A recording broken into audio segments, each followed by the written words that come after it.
Olá, pessoal! Estamos aqui para mais um programa Mulheres da Nossa Terra. E hoje a nossa convidada é muito especial. Faz muito tempo que eu estou aguardando essa celebridade chegar aqui no nosso estúdio. E graças a Deus chegou o dia, né, Karine?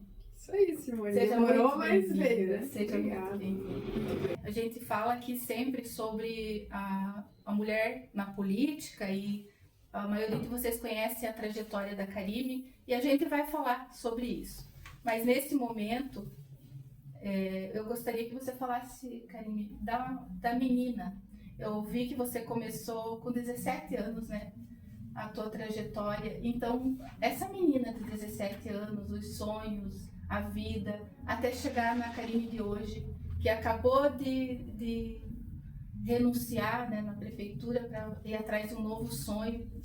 E como que é esse coração dessa mulher?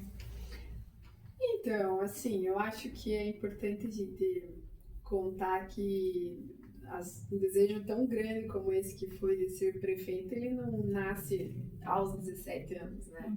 Às vezes a gente faz algumas reflexões sozinha, né? E entende algumas coisas. Eu falava sobre isso esses dias em uma outra entrevista.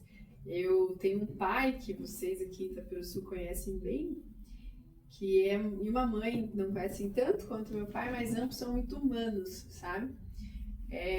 Meu pai sempre sofreu muito a dor do outro, né? Meu pai como médico e vendo os pacientes dele, e a pobreza e o descaso com a cidade de Rio Branco. Minha mãe também. Minha mãe uma vez fez um movimento que se chamava Rio Branco do Sul, Cidade Linda e Limpa. Ela e os comerciantes, pela associação comercial, fizeram uma aquisição de lixeira para colocar no centro da cidade. Você tem ideia como que era Rio Branco, né? Então precisa a associação comercial se unir para comprar lixeira. Então é absurdo, né? E isso da minha mãe, meu pai sempre relatando as situações. Eu nunca gostei de injustiça. Então, quando eu falo 17 anos, é que talvez aos 17 eu tenha dito para mim mesma, eu quero ser prefeita de Rio Branco do Sul, né? E desde esse momento, então, eu percorri esse sonho, o caminho que não tinha volta mais, né? E aí, essa sou eu. Então, quando eu coloco uma coisa na cabeça, não tem não para mim, não existe não, né?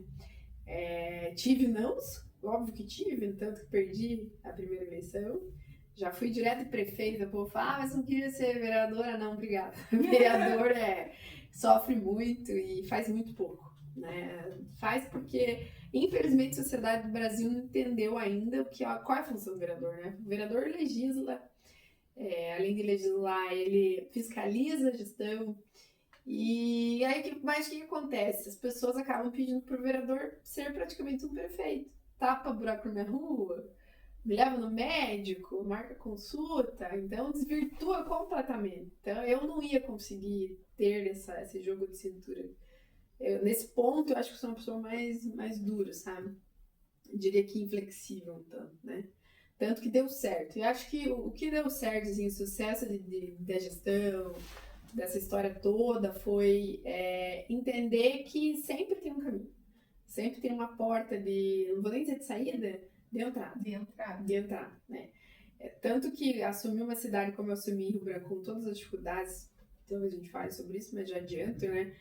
Que todo mundo aqui da região, Itaperuçu em especial, que é a nossa cidade irmã, sabia, porque conhece Rio Branco, Itaperuçu foi rio-branquense, né? Então a gente sabe que Rio Branco sempre teve coronel no poder, sempre teve bandido no poder, sempre teve gente querendo faturar para si, para sua família, para seus amigos, e não trabalhar coletivamente pela pessoa, pelo cidadão do Rio Branco do Sul. Então eu via isso muito, muito novinha, assim, e falava, cara, quer saber, eu vou seguir esse caminho. Daí, seguindo esse caminho, entenda você, essa moça, Karine, não existiu, né? Não existiu uma moça que saía, eu saí poucas vezes para ir dançar com as amigas, eu sempre saía. Quando eu saía, eu tinha que ir embora, tipo, meia-noite. Quem era baladeiro sabe que a festa começa depois da meia-noite, né? Porque eu queria no sábado cedo e fazer visita no interior, conhecer as pessoas, que as pessoas me conhecessem. Então isso era meu prazer. E não reclamo por isso, sabe? Nossa. Não namorei, nem tive vontade, de falar bem a verdade, assim, de ter relacionamentos sérios na minha juventude cedo, assim, né? Então eu queria ser prefeita e para ser prefeita eu precisava correr. Então, correr contra o tempo, me fazer ser conhecida. Eu era a filha do Dr. Noef. Muita gente gostava dele, outros poucos não gostavam, faz parte, né, da vida. Sim. A gente não agrada todo mundo. Mas quem é a filha do Dr. Noef? Tudo bem, é filha do Dr. Noef, mas o que você é, né? O que você faz? O que você pensa? E aí, essa louca aí tá prometendo uma cidade de cara nova. Né? Como é que faz isso? Meu Deus. Mas assim, a Karine sempre foi muito transparente, não tenho meias palavras. Não tenho meias palavras. Pessoalmente, ontem, na entrevista que eu dei, o rapaz me perguntou também quem é. No final, fala quem é a Karine. Ah, o Karine vocês conhecem, não é diferente. Que tá aqui, daqui tá dentro de casa, que tá com o pai e com a mãe. Tanto que quando meus pais estão no evento, eu sempre faço questão de honrar eles, né? Eu aprendi isso, acho que Deus quer da gente aqui, honra os pais da gente, né? Mãe, pai, minha avó, a falecida avó dizia assim, pra uma mãe você não pode fazer off. Você fala off, você vai pro inferno. Uhum. E é verdade, né? Às vezes a gente discute com a mãe, pai e tal, mas tem que ter limite, né? E eu sou tudo que eu sou porque eu tive eles, né? Minha base familiar sempre criada muito rigorosamente. Não podia sair, nunca pude dormir em casa de amiga, né? Não, tenho 2 irmãos mais velhos. 2. O Omar e o Faisal. O Omar é médico e o Faisal é engenheiro agrônomo. E então, filha, mulher do meu pai, extremamente paparicada, né? Mas também muito supervisionada. E fui muito exigida. Então, tinha que tirar as melhores notas, tinha que ir bem na escola, tinha que falar outras línguas. Meu pai me cobrou muito isso. Tanto que eu fiz inglês, depois fui fazer francês, fiz árabe, fiz francês, tornei fluente no francês e aí fui pra França. E aí quando eu fui pra França ele falou, olha, tô mandando ela, ele disse pra muita gente aqui tá por isso, inclusive, tô mandando essa menina pra França pra ver se ela esquece política de Rio Branco, porque ele não queria. Meu Deus, ele tinha preocupação. Nossa, não! Pra você ter uma ideia, é normal uma menina do que, de 18 anos, sair mais cedo, dormir fora de casa, escondido, se isso acontece ainda hoje em dia, né? A sociedade tá cada vez mais liberal, né? Se dormir na rua, esconder que dormiu, né? Eu escondia que eu tava saindo 4 horas da manhã pra ver a fila do ônibus lá, pra lutar por um transporte coletivo de qualidade. Que infelizmente, como prefeita, eu não pude transformar essa realidade, né? Eu fiz um ônibus gratuito, agora compramos, antes de eu sair, 3 novos ônibus, aumentamos a linha e fizemos ônibus agora circular rural, mas o transporte coletivo metropolitano não dependia de mim, né? Como prefeita, depende do estado. Então essa foi a Karine. Eu lia muito na minha juventude, leio ainda, não tanto quanto eu gostaria, mas todo ano eu leio uns 3 livros, 2, 3 livros. Gosto de ler livros que me façam voar com a mente, assim, né, para longe. Livros de romance, livros de história e tal. Não gosto de ler coisas relacionadas à parte muito técnica, porque você precisa de um descanso para a mente, né? Verdade. Então eu faço isso, eu vou em cinema, agora comprei antes de vir pra cá, vou no Guaíra sábado, tem um balé à noite, você adora balé, adora orquestra. Eu gosto de escutar música, tenho 2 gatos, eu tenho a Dunia e o Moti. Inclusive vereador daqui de Juninho Turquesa, a esposa dele é a Dunia, farmacêutica, um abraço pra Dunia. Meu Deus. Eu aprendi meus gatos achando que você não gostava de gato. Ai, você tem? Eu adoro gato. Eu falei pro Beto, pro meu marido, deixa os gatos aí dentro, não sei se ela gosta de gato. Você não vê meu Insta? Eu sempre posto foto do monstrinho lá. Ele é pequenininho. Eu tô te doando, você quer? Eu tô doando, porque todo mundo fala isso. Tá mentindo, Robertinha. Você não é louca, Karine, por quê? Não, tô brincando, eu amo eles. Karine, de tudo isso que você falou, eu admiro, assim, todos os eventos que você tá com teu pai e com tua mãe, eu acho muito bonito isso.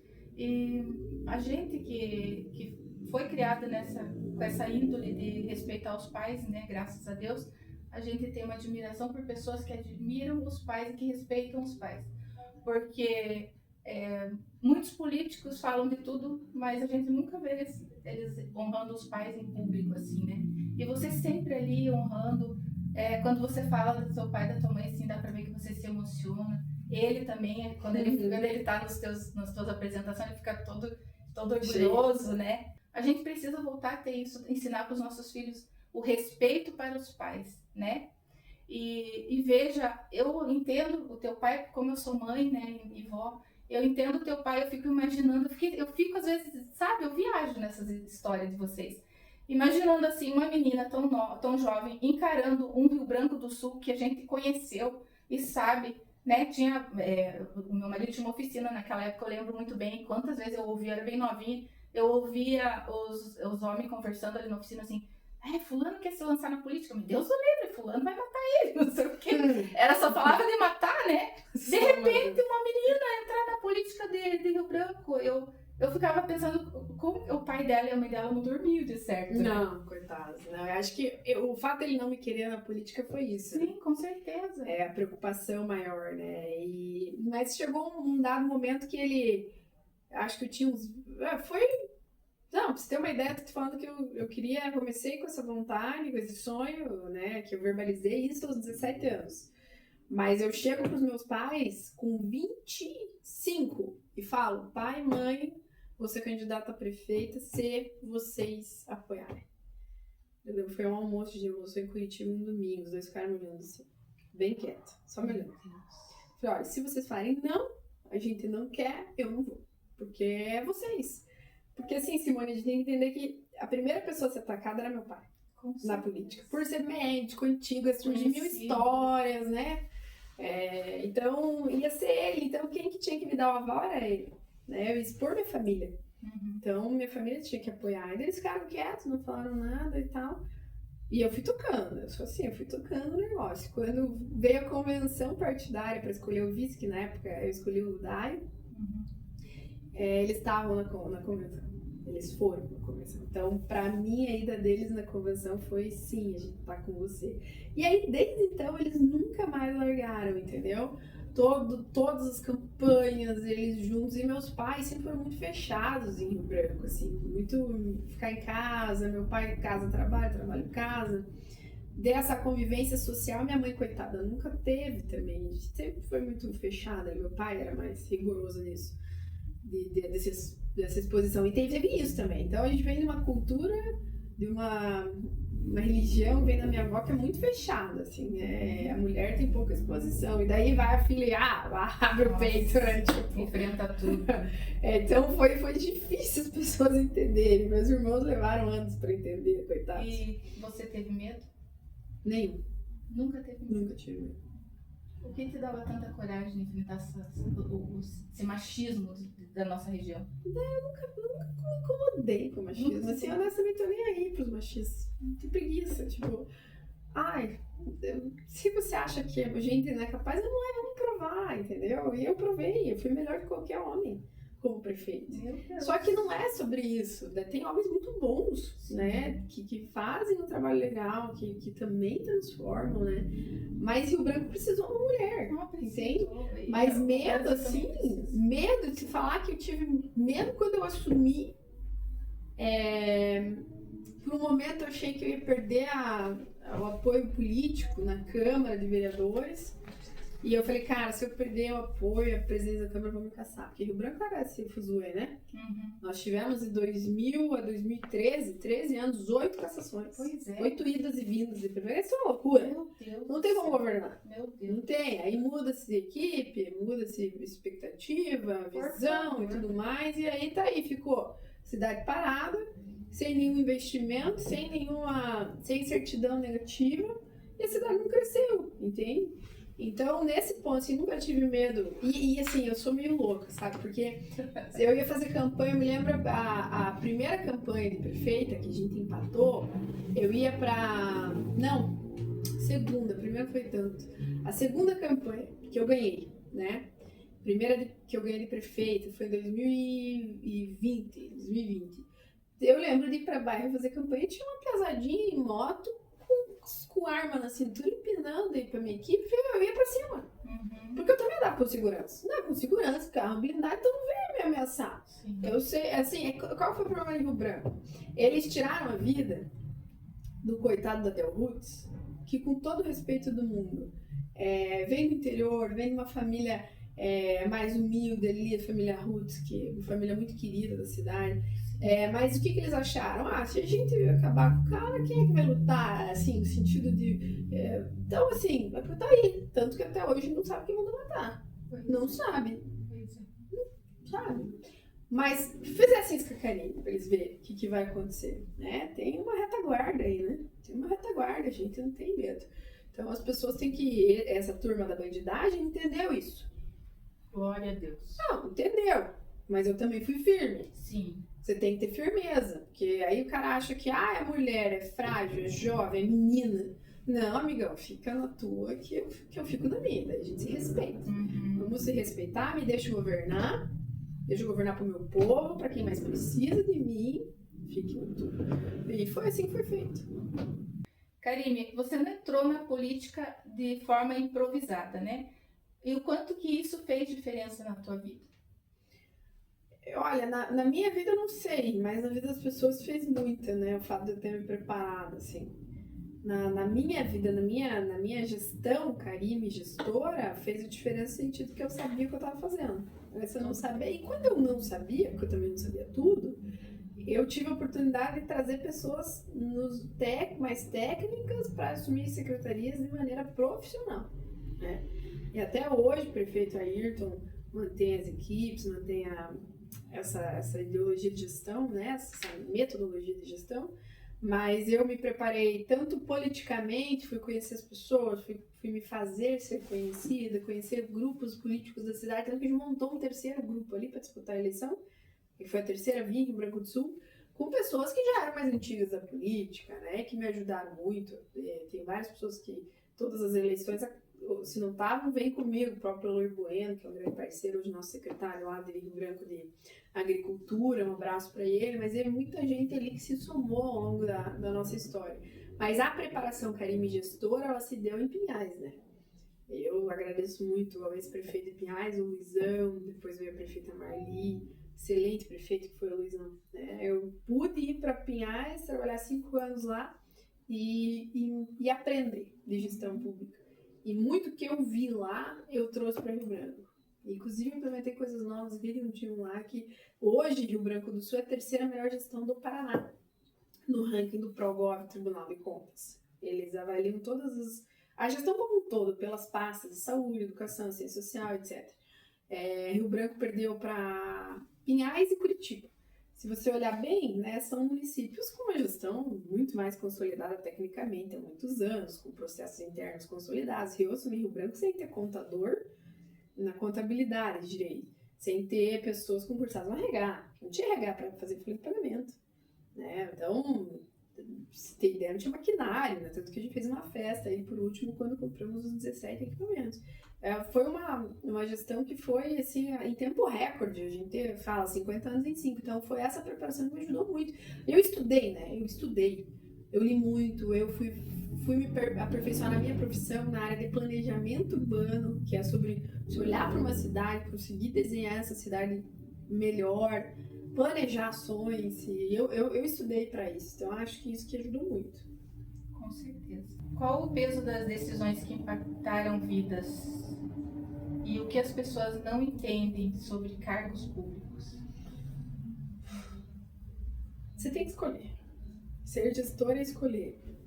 Você sempre vai ter 2 caminhos. Um caminho que politicamente vai desagradar a poucos e o outro caminho, um caminho politicamente desagrada a poucos e agradará a muitos, ou o caminho de agradar a poucos e desagradar a muitos. Sempre em Rio Branco, e majoritariamente as decisões políticas no Brasil, que eu falo que as pessoas escolhem a politicagem, é o segundo caminho. Então eu agrado a poucos, aquele cara que financiou a campanha, aquela família mais rica, poderosa da cidade, né, os amigos do rei, que a gente fala, patrimonialismo, né, no Estado brasileiro. E daí você deixa as pessoas mais pobres, a maioria da população da tua cidade, perecendo. Então esse é o caminho 2. Eu escolhi o primeiro caminho. Agradar a maioria, com decisões mais firmes, e desagradar poucos. Então eu desagradei muita gente. Eu desagradei muita gente poderosa, pode ter certeza. E até o momento eu tenho a total consciência tranquila que eu fiz o certo. Eu durmo bem, graças a Deus. Nunca perdi sono por uma ação errada, perdi sono por preocupação com o meu povo. Cuidei das pessoas com muito amor, né? Em especial as minhas crianças, as mulheres rio-branquenses, os mais pobres. E assim, é simples, né? Hoje a gente vive uma sociedade majoritariamente cristã. Se eu converso com um cristão, você é cristão? Você sabe o que diz a Bíblia, né? Quem que a gente tem que ajudar? Com quem Jesus Cristo se preocupou? Isso. Quem que andava atrás de Jesus? Né? As maiorias ou as minorias? Então é sobre isso, sabe? E a gente trabalhou muito nesse sentido. Não fui compreendida no início, muita gente não entendeu. Muita gente que andava comigo dizia: você tá louca, não faça isso. Eu falava: não, nós temos que fazer, porque lá na frente vai ser diferente. E deu certo, assim, deu certo. Talvez eu achei que antes do prazo as pessoas iam entender minhas ações, demorou um pouco mais do que eu imaginava, te confesso. Eu tive um problema que foi a obra do hospital, que foi a obra mais esperada, a maior promessa que a população esperava de mim, que eu não consegui entregar antes da reeleição, né? Estava terminando o hospital na reeleição, aí os oponentes usaram muito isso. E por que eu não consegui? Porque a primeira empresa que ganhou a obra, ela abandonou a obra no quarto mês e a gente rescindiu o contrato. Isso é uma burocracia enorme, a obra ficou 5 meses parada, isso atrasou a obra, né? E é uma obra muito complexa, tanto que para entregar a obra, 1 mês da minha vida eu me dediquei completamente ao hospital. Fechei a agenda, falei para minha assessora: ó, fecha a agenda, não vou atender ninguém. Pode ser o Papa, eu não vou atender. Coitado do Papa. Mas eu vou, já tá sofrendo tanto com o Trump, né? Eu aqui ainda desdenhando. Ela ia atender o Papa. Eu ia, gente, eu juro, eu parava em tudo pra atender. O Papa, o padre e o pastor, só. Tá bom. Mas assim, eu ia de manhã, de tarde e de noite, não. Manhã, tarde e noite, manhã, tarde e noite. E aí eu comecei a dar ordem lá dentro, né? Teve pintor que eu mandei buscar em casa. Eu precisava de pintor. Teve dias que a gente tinha mais de 15 pintores lá dentro, 30 pintores para entregar. E daí eu falava pra minha turma: vamos buscar em casa, porque não me atende, então tem que vir terminar a obra. Tem que vir trabalhar, o que tá achando? Pensando o quê? Fazer umas leis da cidade também. É isso aí, ó. Tá vendo o que é mulher no comando? Mas enfim, deu certo. Amém. Karine, por que um CRAM em Rio Branco do Sul? Um CRAM que a gente inaugurou agora, né, no início, final de março, início de abril. Veja, um dos índices, o único índice que não baixa em Rio Branco do Sul de criminalidade é a agressão à mulher. E a gente vendo todo esse debate nacional que está expondo dados que são constrangedores, assustadores, né? São 4 mulheres mortas por dia, vítimas de feminicídio, ou seja, só por serem mulheres. Uma moça, em especial meninas, né, menos de 14 anos, uma mulher ou criança sendo estuprada a cada 6 minutos no Brasil. Absurdo. Então é esse o nosso país, que a gente precisa avançar nas políticas de proteção à mulher, no acolhimento dessas mulheres. E o CRAM é um centro de referência em atendimento à mulher vítima de violência. Nós recuperamos uma casa judicialmente, a casa de um ex-servidor que roubou, né, peculato, a gente fala juridicamente, praticou de peculato no cargo de servidor, desviando recurso público na parte de RH. E eu, quando assumi, ele não era prefeito ainda, mas quando eu assumi, eu entrei com uma ação contra ele e tomei a casa dele.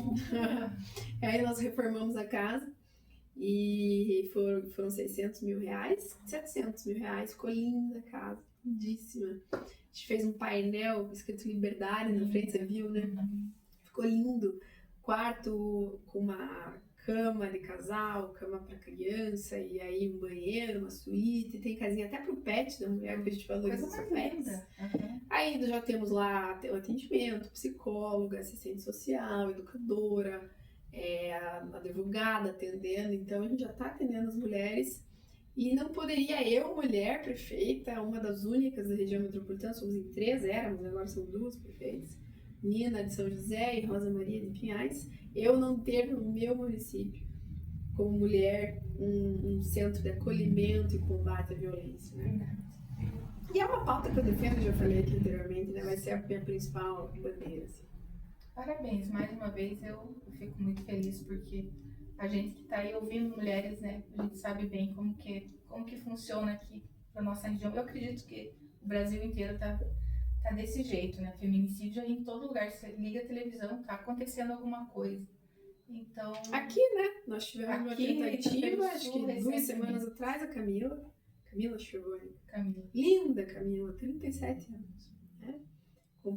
Ex-companheiro não entendeu e ficou frustrado, né, com o fato dela se divorciar dele, acho que estava namorando um rapaz, ciúme bateu forte, né, a posse, a propriedade, que é totalmente, é uma falácia tudo isso, a gente precisa falar mais a respeito disso, né.